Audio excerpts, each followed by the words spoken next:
Assalamualaikum warahmatullahi wabarakatuh.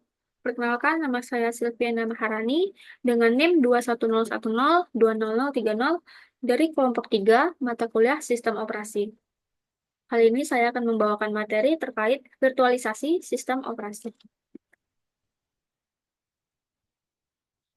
Anggota dari kelompok 3 sendiri ada Sylvia Indah Maharani, Farel Putra Albana, Yoga Syahputra, dan Alhuairis Rohan Aprianto.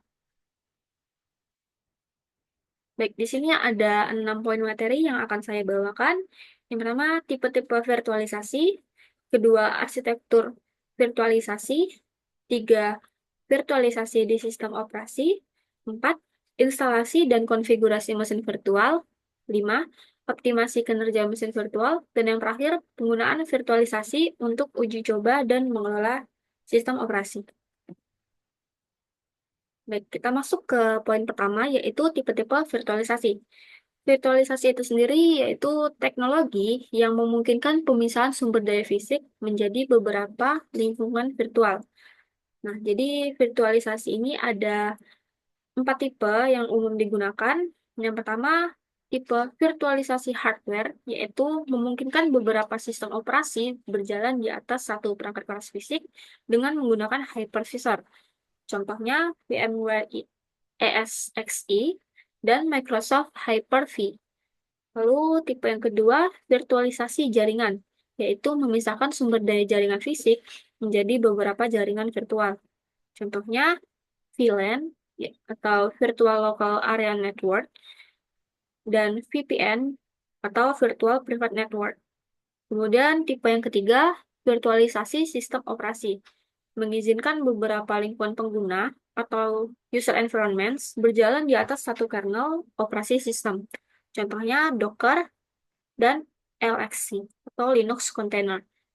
Kemudian tipe yang terakhir, yang keempat, virtualisasi penyimpanan, yaitu menggabungkan beberapa perangkat penyimpanan fisik menjadi satu unit logis. Contohnya ada SAN atau Storage Area Network dan ada NAS Network Attached Storage. Lalu masuk ke arsitektur virtualisasi. Nah, jadi arsitektur virtualisasi ini terdiri dari dua komponen utama. Yang pertama ada hypervisor, yaitu perangkat lunak yang memungkinkan virtualisasi dengan mengelola dan mengalokasikan sumber daya hardware ke mesin virtual.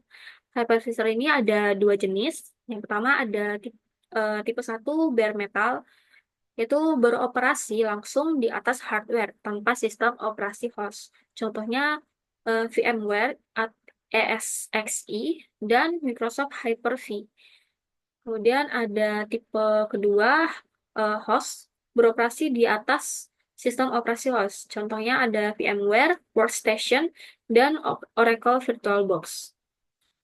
Kemudian komponen kedua dari arsitektur virtualisasi ini yaitu bus operating system, yaitu sistem yang berjalan di dalam mesin virtual yang dikelola oleh hypervisor. Selanjutnya, virtualisasi di sistem operasi. Nah, terdapat beberapa jenis dari virtualisasi. Yang pertama ada virtualisasi penuh atau full virtualization, yaitu menggunakan hypervisor untuk sepenuhnya mengisolasi sistem operasi tamu dari perangkat keras. Jadi memungkinkan beberapa operasi sistem berjalan secara independen. Kemudian jenis yang kedua adalah para virtualisasi, yaitu memungkinkan operasi sistem tamu berinteraksi dengan hypervisor melalui driver khusus dengan meningkatkan kinerja dibandingkan dengan virtualisasi penuh. Kemudian yang ketiga ada virtualisasi berbasis hypervisor, yaitu mengelola beberapa mesin virtual pada satu host fisik dan memastikan setiap virtual mesin mendapatkan sumber daya yang dialokasikan. Nah, lalu apa saja keuntungan dari virtualisasi? Yang pertama, efisiensi dalam sumber daya, yaitu memungkinkan beberapa virtual mesin berjalan pada satu perangkat keras, seperti penggunaan CPU, memori, dan penyimpanan. Lalu ada isolasi dan keamanan. Setiap virtual mesin terisolasi, sehingga masalah pada virtual mesin tidak mempengaruhi yang lain. Kemudian yang ketiga ada skalabilitas, yaitu memudahkan penambahan atau pengurangan virtual mesin sesuai kebutuhan tanpa memerlukan perangkat keras tambahan. Lalu implementasi virtualisasi. Nah, ada beberapa platform yang umum digunakan, yaitu ada Proxmox FE, yaitu platform virtualisasi open source yang menggabungkan KVM dan OpenVZ, memungkinkan manajemen VM yang efisiensi. Mana ada VMware ESXi, yaitu hypervisor tipe 1, yang menawarkan kinerja tinggi dan fitur manajemen yang kaya untuk lingkungan virtual. Kemudian ada Docker, yaitu platform containerization yang memungkinkan aplikasi berjalan dalam sebuah wadah terisolasi, meningkatkan portabilitas dan konsistensi di berbagai lingkungan. Baik, kita masuk ke instalasi dan konfigurasi mesin virtual. Di sini saya menggunakan contoh untuk instalasi USL. Persyaratan sistemnya itu Windows 10 versi 2004 ke atas, atau build 19041 atau lebih tinggi. Lalu Windows 11 dan prosesor 64 bit dengan virtualisasi yang diaktifkan di BIOS atau UEFI. Dua, ada cara termudah untuk melakukan instalasi WSL, yaitu dengan membuka PowerShell atau Command Prompt sebagai administrator dan menjalankan perintah seperti gambar di bawah ini. Nah, lalu untuk konfigurasi awalnya, saat pertama kali mau menjalankan Ubuntu, sistem akan meminta Anda untuk membuat username dan password. Lalu username tidak perlu sama dengan Windows, dan password yang diketikkan nanti tidak akan terlihat. Lalu kedua, melakukan update sistem dengan memasukkan komen seperti di bawah ini. Nah, untuk konfigurasi lanjutannya, pertama mengatur WSL2 sebagai default. Jika belum, dapat memasukkan perintah seperti berikut. Lalu menginstal distribusi Linux lainnya. Ini opsional jika dibutuhkan saja. Nah, misalnya ini ada WSL list online ini untuk melihat distribusi yang tersedia. Lalu ini ada WSL install min Debian, ini contoh untuk menginstal Debian.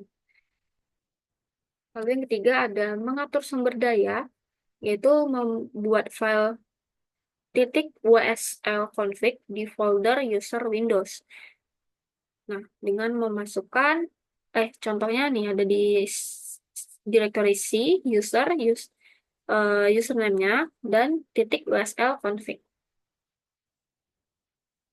Nah, maka akan terlihat sumber dayanya, memori 4 GB, prosesor 2, dan SAP 2 GB. Lalu untuk fitur tambahannya, pertama ada integrasi Visual Studio Code. Nah, install ekstensinya ini dengan memasukkan perintah remote strip WSL. Nah, dengan cara membuka folder WSL dari Visual Studio Code dengan file, lalu open folder in WSL. Lalu yang kedua ada akses file, itu file Windows dapat diakses di eh, garis miring MMT, garis miring C, dan garis miring lagi. Lalu untuk file WSL dapat diakses dari Windows Explorer dengan eh, contoh seperti berikut.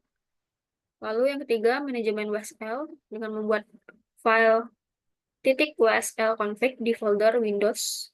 Nah, contohnya seperti ini untuk WSL status, ini untuk cek status, lalu ada untuk mematikan semua distribusi dan mematikan semua maksudnya mematikan distribusi tertentu itu dengan perintah berikut.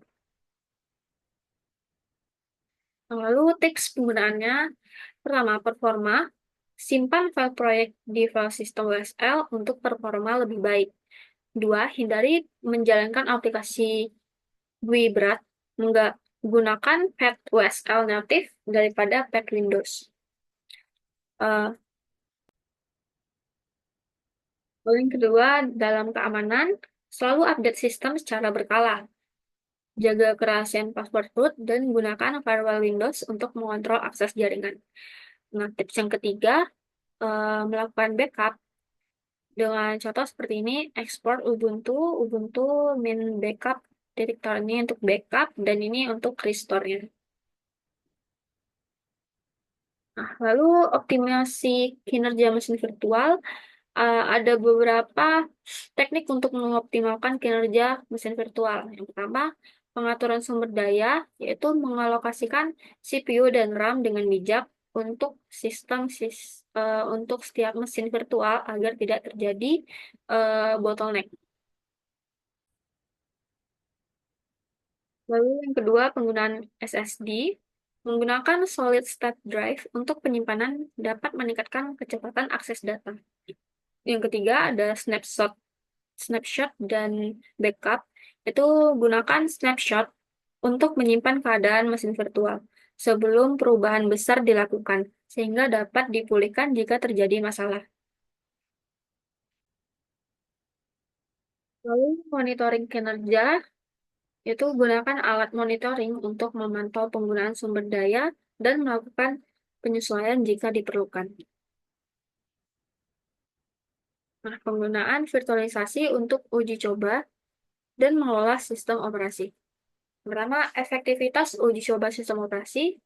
Virtualisasi memungkinkan lingkungan yang aman dan terisolasi untuk melakukan uji coba sistem baru atau pembaruan perangkat lunak tanpa mengganggu sistem utama.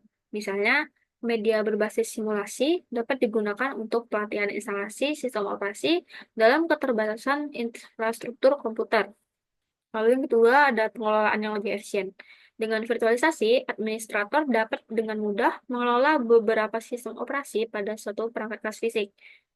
Hal ini dapat meningkatkan efisiensi sumber daya dan fleksibilitas pengelolaan, sebagaimana yang diuraikan dalam pengembangan sistem berbasis virtual untuk efisiensi dan pengelolaan terpusat.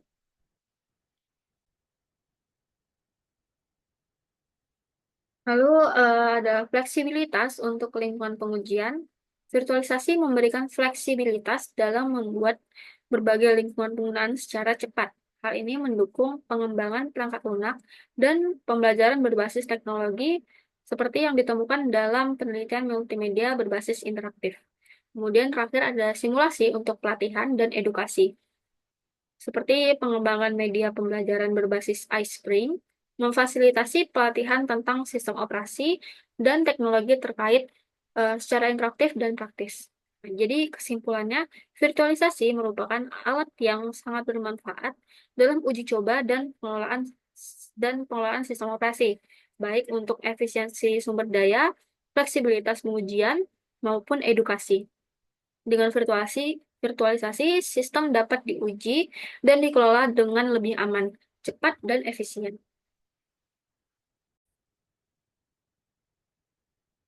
Oke, kita masuk ke konfigurasi virtualisasi menggunakan WSL. Nah, lalu apa sih WSL itu? Nah, WSL atau Windows Subsystem for Linux adalah fitur yang memungkinkan pengguna Windows untuk menjalankan distribusi Linux secara langsung di dalam Windows tanpa memerlukan dual boot atau mesin virtual. Nah, versi dari WSL ini ada WSL 1, yaitu menggunakan lapisan kompatibilitas untuk menjalankan alat Linux di Windows secara lebih ringan, namun dengan keterbatasan kinerja dan kompatibilitas sistem Linux. Lalu yang kedua ada WSL 2, peningkatan dari WSL 1 yang menggunakan kernel Linux asli dan berjalan di virtualisasi ringan atau eh, Hyper-V, menawarkan kinerja lebih baik, kompatibilitas lebih tinggi dengan aplikasi Linux, dan dukungan sistem file yang lebih cepat. Nah, lalu virtualisasi dalam WSL sendiri ada menjalankan sistem operasi Linux di dalam lingkungan yang terisolasi di dalam Windows.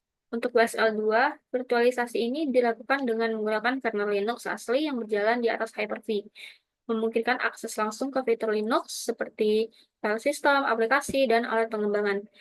Hal ini dilakukan dengan cara yang efisien sehingga tidak memerlukan mesin virtual penuh yang biasa digunakan dalam teknologi virtualisasi tradisional. Nah, keuntungan dari menggunakan WSL di Windows ini pertama, tidak perlu menggunakan mesin virtual penuh. Lalu yang kedua, kinerjanya yang lebih baik. Lalu integrasi yang lancar antara Linux dan Windows. Kemudian ada penggunaan alat pengembangan Linux di Windows. Dan yang terakhir, fleksibilitas dalam pengembangan aplikasi.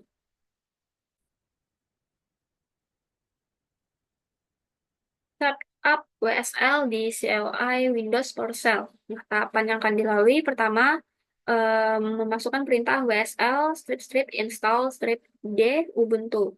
Nah, perintah ini digunakan untuk menginstal distribusi Linux Ubuntu pada Windows WSL. Dengan menjalankan perintah ini, pengguna dapat dengan cepat mengatur lingkungan Linux di dalam sistem operasi Windows mereka. Nah, setelah memasukkan perintah ini, maka sistem akan menginstal Ubuntu. Lalu yang kedua, memasukkan perintah berikut untuk mengatur Windows System for Linux agar menggunakan versi 2 secara default. Dengan menjalankan perintah ini, setiap kali pengguna menginstal distribusi Linux baru melalui WSL, distribusi tersebut akan secara otomatis menggunakan WSL 2 yang memiliki banyak keunggulan dibandingkan WSL 1. Nah, dengan memasukkan perintah ini, lalu tahapan yang ketiga, WSL memasukkan perintah WSL digunakan untuk mengelola Windows, digunakan untuk mengelola WSL di sistem operasi Windows, memungkinkan pengguna untuk menjalankan distribusi Linux secara langsung di Windows tanpa memerlukan mesin virtual atau dual boot. Dengan menggunakan perintah ini, pengguna dapat mengakses berbagai fungsi dan fitur yang terkait dengan WSL, seperti menginstal distribusi Linux, mengatur versi WSL, dan menjalankan aplikasi Linux. Baik, sekian presentasi yang dapat saya sampaikan. Mohon maaf apabila ada kesalahan kata dan kesalahan dalam menyampaikan materi. Saya akhiri. Wabillahi taufiq wal hidayah. Wassalamualaikum warahmatullahi wabarakatuh.